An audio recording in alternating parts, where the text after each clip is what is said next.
अस्सलाम वालेकुम नादरीन, आप यूट्यूब चैनल देख रहे हैं। मैं इमरान खान हूँ। नादरीन ने सबसे पहले मैं आपको खैबर पख्तूनख्वा के हवाले से बहुत इंपॉर्टेंट खबरें बता दूं, और ये इंफॉर्मेशन मैंने मुख्तलिफ ज़राए से कंफर्म की है। अली अमीन गंडापुर के बारे में मैंने आपको कई मरतबा बताया था कि जब वो खैबर पख्तूनख्वा के वज़ीर आला बने तो उनके पास खैबर पख्तूनख्वा में इख्तियारात नहीं थे। इख्तियारात बहुत कम थे। चंद चीज़ें वो कर पाते थे, कुछ चीज़ें वो नहीं कर पाते थे। वो अपनी मर्जी से चीफ सेक्रेटरी तब्दील करना हो, ट्रांसफर पोस्टिंग हो, या बहुत सारे मामलात हों, वो अली अमीन गंडापुर नहीं कर पा रहे थे।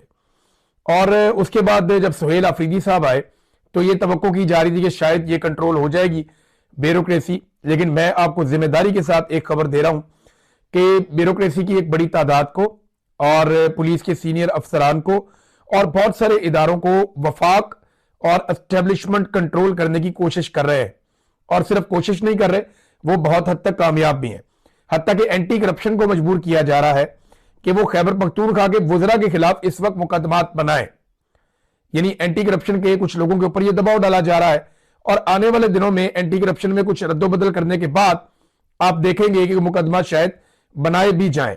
सुहेल अफरीदी साहब के पास भी उस तरह से इख्तियारात नहीं है जिस तरह अली अमीन गंडापुर साहब के पास नहीं थे, और हालात बहुत पतले हैं। क्योंकि देखिए, ताकत का यहां कानून चलता है, एस्टेब्लिशमेंट का सिक्का चलता है। एक छोटा सूबा है, फिर जो एक पॉलिटिकल पार्टी है वो गैर रवायती पॉलिटिकल पार्टी है, कोई खानदानी पॉलिटिकल पार्टी नहीं है। मिडिल क्लास से उठ के एक वजीर आला बना है और पूरा निजाम उससे लड़ने में लगा हुआ है। ऑफिसर जो है वो बात मानते नहीं है बहुत सारे, यानी कोई ना कोई बहाना या कोई ना कोई चीज होती है।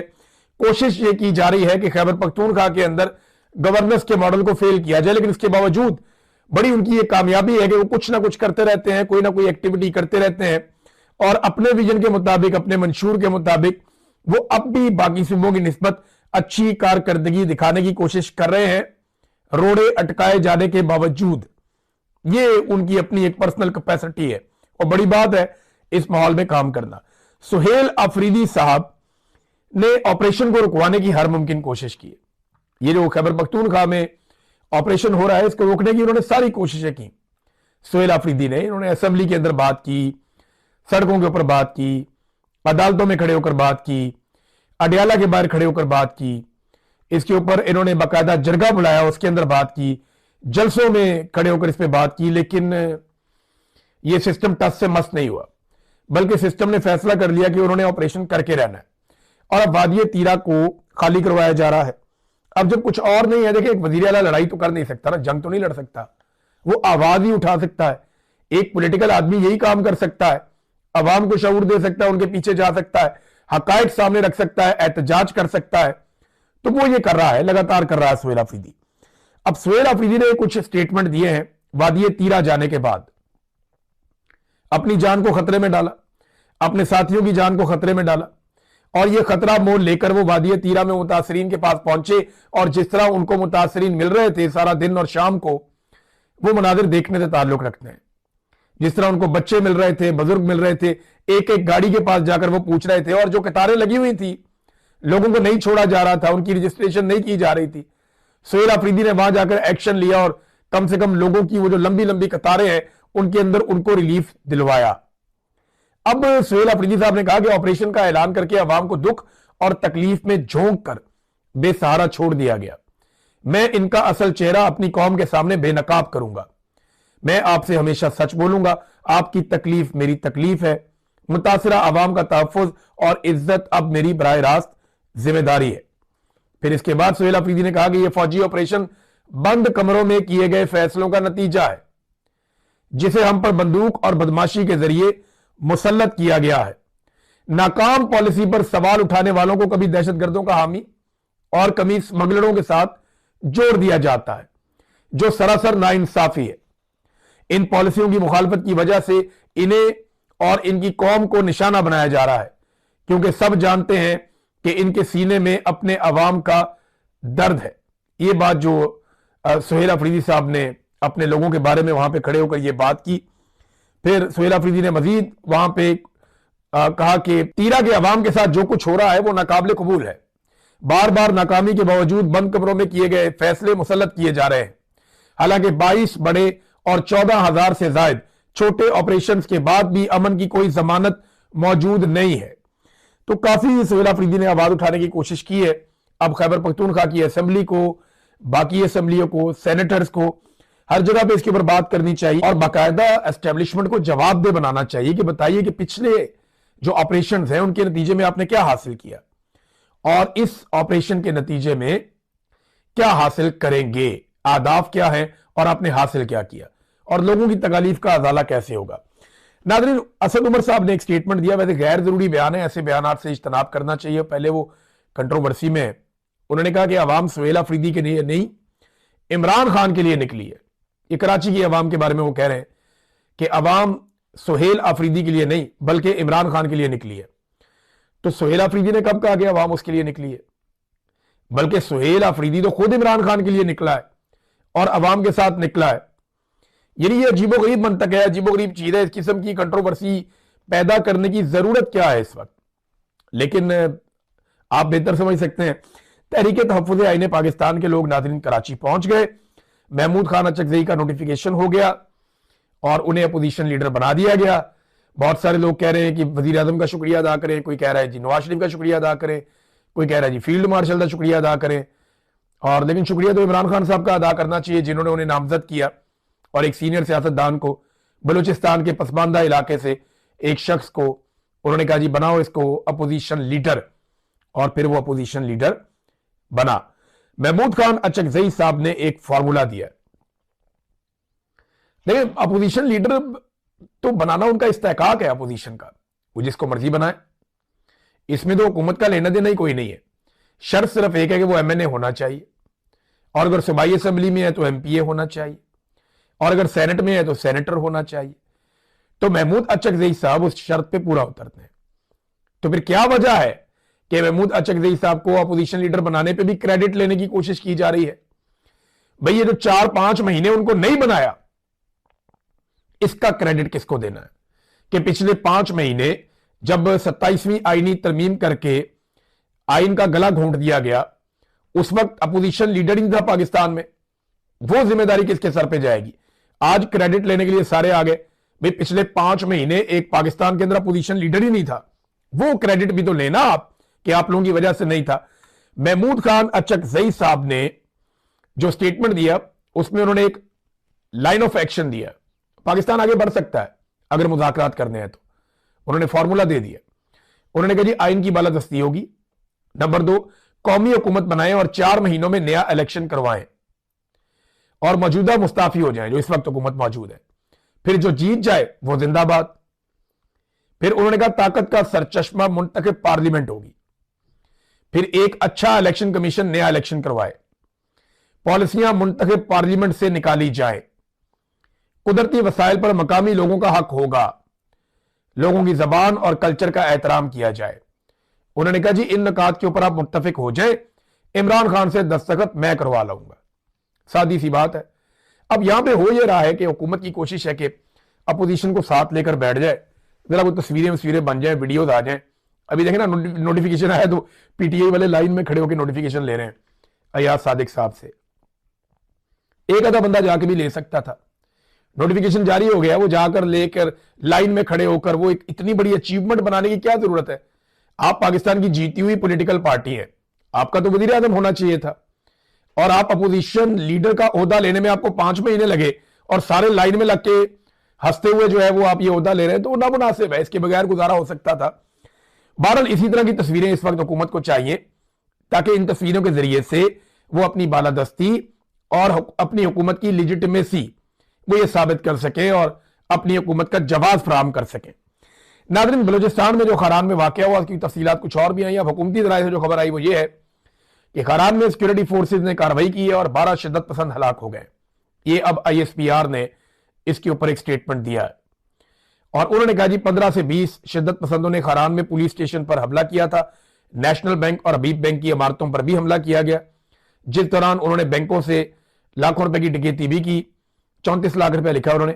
ISPR के मुताबिक सिक्योरिटी फोर्सेज ने जवाबी कार्रवाई की है, 12 शिद्दत पसंदों को हलाक कर दिया है और पुलिस स्टेशन में लोगों को यरगमाल बनाने की कोशिश को भी नाकाम बना दिया है। अच्छा, ये खबर अब आई है ISPR की जानिब से, जबकि दूसरी तरफ जो है वो पहले जो खबर आई थी जहां पे पुलिस के जराए थे और मकामी जराए थे वो ये बता रहे थे कि कैदियों को भी छुड़वा के ले गए हैं, बैंक शंक भी लूट कर चले गए हैं, असला भी लेकर पुलिस से चले गए हैं और पुलिस का जो सामान है उसको नुकसान भी पहुंचाया। अब ये दूसरी खबर आई है, अब ये ऑपरेशन उसके बाद में हुआ या उसी ऑपरेशन का हिस्सा है, इस बारे में हम कुछ कह नहीं सकते, लेकिन ये वाकया बड़ा अफसोसनाक खारान बलूचिस्तान का जो इलाका है वहां पे हुआ है। अब बलूचिस्तान के जो वजीर आला है ना, वो आए मंजर आम पे और एक अजीबोगरीब उन्होंने मंतक दे दी। उन्होंने कहा कि बलूचिस्तान के कई इलाकों में इंटरनेट टावर लगे हैं, किसके फंड से और क्यों लगे हैं, ये टूल्स रियासत के खिलाफ इस्तेमाल हुए हैं। वो ये कहते हैं जो इंटरनेट दूर दराज के इलाकों में जा रहा है ना, सड़कों पे, पहाड़ों में, चरागाहों में, ये जो इंटरनेट दूर दूर तक जा रहा है, ये इंटरनेट रियासत के खिलाफ इस्तेमाल हुआ है। वैसे दुनिया की शायद वाहिद हुकूमत है जिसको इंटरनेट से प्रॉब्लम है। इंटरनेट जदीद दुनिया का एक टूल है ना, इससे कनेक्टिविटी पैदा होती है, इससे राब्ते जन्म लेते हैं, इससे लोग तरक्की करते हैं, लेकिन हमारे यहां कहते हैं इससे दहशतगर्दी आती है। आप इंटरनेट बंद करके दहशतगर्दी रोकेंगे? आपको बंदूकों की और सामान की स्मगलिंग रोकनी चाहिए, आपको गैर कानूनी गाड़ियों, गैर कानूनी असले की स्मगलिंग रोकनी चाहिए, उससे दहशतगर्दी रुकेगी। आपको बॉर्डर के ऊपर कंट्रोल करना चाहिए, आपको अपनी रेट कायम करनी चाहिए, हर जिले के अंदर आपकी रेट होनी चाहिए। अब इंटरनेट बंद कर देंगे तो इसका मतलब तो यह है कि आपने ये तस्लीम कर लिया कि जिन इलाकों में हुकूमत का राज नहीं है वहां पे हम इंटरनेट भी नहीं जाने देंगे। ये बड़ी अजीब मंतक है। रियासत जो होती है उसकी जिम्मेदारी होती है, जो आदमी अकेला भी ट्रेवल कर रहा है दूर दराज इलाकों तक, तो जदीद दुनिया में रियासत की जिम्मेदारी है कि वो जब चाहे अपना फोन निकाले और राब्ता कर सके। इससे लोग अपने आप को सिक्योर महसूस करते हैं। लेकिन इन्हें लगता है कि इंटरनेट को इनके खिलाफ इस्तेमाल किया जाता है, तो ये रियासत की कमजोरी है जो अपनी रेट साबित नहीं कर पा रही बदकिस्मती से। और बलूचिस्तान में, सिंध में वैसे भी पीपल्स पार्टी की हुकूमत है। अब बिलावल की तारीफें की हैं अबसार आलम ने। अबसार आलम ने कहा कि बिलावल भुट्टो ने इस्लामाबाद में अंग्रेजी में प्रेजेंटेशन दी। भाई अंग्रेजी उसको आती है, वो अंग्रेजी में प्रेजेंटेशन दे दे, ये कौन सी बड़ी बात है। यहाँ छोटे छोटे बच्चे हैं जहां मैं रहता हूं, ये स्कूलों में पढ़ते हैं, बड़ी अच्छी अंग्रेजी बोलते हैं क्योंकि उनकी जबान है। बिलावल ने सारी उम्र वलायत में गुजारी है तो उसकी अंग्रेजी बहुत अच्छी है। अंग्रेजी और उर्दू की बात ना करें, कॉमन सेंस की बात करें। और क्योंकि अंग्रेजी में अच्छी प्रेजेंटेशन दी है तो जिसमें उन्होंने अपने सूबे में काम और चैलेंजेस बताए हैं, ऑक्सफोर्ड के स्टूडेंट का तर्ज सियासत कमाल था। इमरान खान साहब भी वहीं के पढ़े हुए हैं, बेनजीर भुट्टो भी। ये बताएं आपका लीडर नवाज शरीफ कहां से पढ़ा हुआ है, जरा वो भी पता करवा ले। तो अंग्रेजी, क्योंकि अबसार आलम साहब को लगा कि शायद अंग्रेजी बोलने से आदमी बहुत पढ़ा लिखा और बड़ा दाना और दानिश्वर हो जाता है।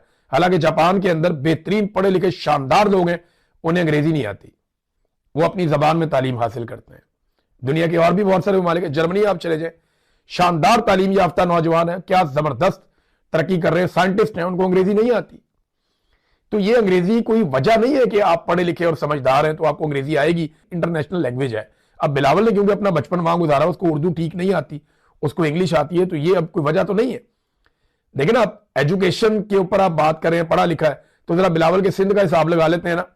ये हुकूमती इकोनॉमिक सर्वे की बात मैं आपको बता रहा हूं, किसी और की नहीं बता रहा। हुकूमती इकोनॉमिक सर्वे 2025 के मुताबिक सिंध के 69% सरकारी स्कूल बिजली से महरूम है, 43% में टॉयलेट ही नहीं है, 42% स्कूलों में पीने का पानी दस्तयाब नहीं है, जबकि 39% की चार दीवारी ही मुकम्मल नहीं है।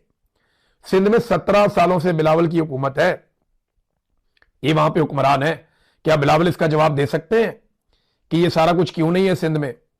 देखिए, अगर जवाब लेना तो फिर बिलावल से इस बात का जवाब मांगे ना। अगर अकेला खुद जाके बाहर जिंदगी गुजारी और ऑक्सफोर्ड में पढ़ के आ गया तो उससे कौम को क्या फायदा है? 17 साल से वहां पे हुकूमत है और स्कूलों की हालत आप देख लें। खैबर पख्तूनख्वा तालीम में आपसे आगे जा रहा है, पंजाब के अंदर स्कूलों को प्राइवेटाइज करते जा रहे हैं। इनकी प्रायोरिटी रही एजुकेशन, इनको पता है जो तालीम हासिल कर लेता है उसे शऊर आ जाता है, वो सवाल पूछता है, सवाल से इनको मौत पड़ती है। तो ये नाजरीन एक चीज थी, मैंने कहा मैं आपके सामने रखूं। राना सनाउल्लाह साहब ने एक दावा किया, उनके बकौल पाकिस्तान तहरीक इंसाफ से राब्ते हो रहे हैं। ये मैं चाहता हूं कि जो राना सनाउल्लाह ने एग्जैक्टली कहा वही मैं आपको पढ़ के सुनाऊं, ये इंपॉर्टेंट है चीज। राना साहब ने कहा, महमूद अचकजई और सीनियर पीटीआई रहनुमाओं से राब्ता रहता है, लेकिन गालम गलोच और कल्ट ब्रिगेड की वजह से नाम जाहिर नहीं करते। यानी पीटीआई के लोग या चकजई साहब बताते नहीं है कि उनका राब्ता हो रहा है, वो राब्ते में रहते हैं। राणा साहब ने ये दावा किया क्योंकि वो लोग उनके खिलाफ शुरू हो जाते हैं, सोशल मीडिया वाले, और उनकी शामत आ जाती है, लेकिन पीटीआई वालों से राब्ता रहता है। देखिए, पॉलिटिकल लोगों का राब्ता रहना बहुत अच्छी बात है। मैंने कई मरतबा कहा कि बदतरीन सियासतदान या चोर डाकू सारे मिलकर भी अगर मिलिट्री एस्टेब्लिशमेंट को उसके आईनी किरदार में वापस धकेल देते हैं ना, तो यह पाकिस्तान की बहुत बड़ी कामयाबी है। इमरान खान ने नवाज शरीफ को मौका दिया था कि वो जमहूरियत को चुन ले, लेकिन आज से कुछ अर्सा पहले नवाज शरीफ ने जमहूरियत की बजाय आसिम मुनीर साहब को चुन लिया, और अब वो वही कर रहे हैं, अपने बैनर्स और पोस्टर्स के ऊपर भी आसिम मुनीर साहब का फोटो लगाते हैं। तो वो जूतों के तस्मों के साथ लटक गए बेचारे, जूते पॉलिश करने में लग गए हैं। तो वो रास्ता उन्होंने खुद चुना है। इमरान खान ने इन्हें पूरा मौका दिया था जमहूरियत के लिए, और ये मौका हमेशा रहना चाहिए। सियासतदान बातचीत ही करते हैं, बंदूकें नहीं चलाते होते।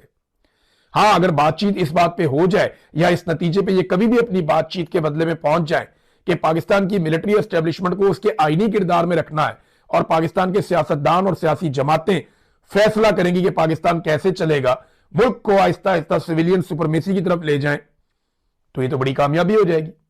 ये होना चाहिए। राब्ते बुरी बात नहीं है, लेकिन बंदर बांट जो है वो ठीक नहीं है, लोगों को उससे तकलीफ होती है। नाज़रीन, पाकिस्तान तहरीक इंसाफ ने एक बड़ा शानदार किस्म का कंपैरिजन दिया है। ये कंपैरिजन मैं आपके सामने रखता हूं, और ये एक वीडियो उन्होंने जारी की है, बड़ी इंटरेस्टिंग वीडियो है। इसमें पहले पेज के ऊपर इन्होंने इमरान खान साहब और आसिम मुनीर साहब का फोटो दिखाया, 2022 और 2025 लिखा, फ्रॉम बूम टू बस्ट, यानी कहां ऊंचाई से नीचे गिरावट की तरफ ले गए पाकिस्तान को। आसिम मुनीर साहब ने वैसे जुलाई 2023 में कहा था कि एक आधे साल में पाकिस्तान को, मुस्तकबिल को, वो पता नहीं मीशत को कहां ले जाएंगे, लेकिन एक साल के बाद पाकिस्तान डिफॉल्ट के दहाने पे खड़ा था, और आज पाकिस्तान की मीशत तबाही और बर्बादी की एक दास्तान है। 2.5 साल गुजर गए उनके वादे को, कुछ नहीं हो सका। अब ये जरा आदादो शुमार देखिए। जीडीपी इमरान खान साहब के दौर में 6.2% तक गया, आज 2025 में 3.3% तक, यानी लगभग 47% इसमें कमी आई है। इसके बाद जनाब जो नेक्स्ट है वो है इन्वेस्टमेंट, सरमायाकारी। इमरान खान साहब के दौरे हुकूमत में 15.1% तक थी, और आज -13.8% तक है, यानी 191.4% इसमें कमी आ गई है। इसके बाद जो अगला शोबा है वो कर्जे हैं। इमरान खान साहब के दौरे हुकूमत में पाकिस्तान बनने से लेकर अब तक जो कर्जे थे वो 49.2 ट्रिलियन थे, और आज ये 76 ट्रिलियन तक पहुंच गए हैं। यानी पाकिस्तान बनने के बाद से लेकर अब तक जिस तरह पाकिस्तान ने कर्जे लिए थे उससे कई गुना ज्यादा रफ्तार से इस हुकूमत ने कर्जे लिए हैं, और 55% ज्यादा कर्जे ले लिए हैं। अच्छा जी, अब इसमें आ गया बेरोजगारी। बेरोजगारी इमरान खान साहब के दौरे हुकूमत में 5.26% थी, और आज बेरोजगारी 7.1% है, जो कि 35% बेरोजगारी में इजाफा है। फिर जनाब गुर्बत का रेट, यानी 17.1% लोग गुर्बत की लकीर से नीचे थे इमरान खान साहब के दौरे हुकूमत में, आज 45% लोग गुर्बत की लकीर से नीचे हैं। 163.2% इजाफा हुआ गुर्बत में, यानी दुगने से भी ज्यादा गुर्बत पाकिस्तान में हुई है। इसके बाद जनाब जो अगला उन्होंने डाटा जारी किया, ये तस्वीर आप साथ साथ देखते रहे, ये बता रहे हैं जी बिजनेस और इन्वेस्टमेंट में बहुत सारी जो कॉन्फिडेंस ही खत्म हो गया, बहुत सारी कंपनियां पाकिस्तान छोड़ के चली गई हैं। सारी कंपनियों की उन्होंने लिस्ट दी हुई है, ये दर्जनों कंपनियां मल्टीनेशनल जो पाकिस्तान छोड़ के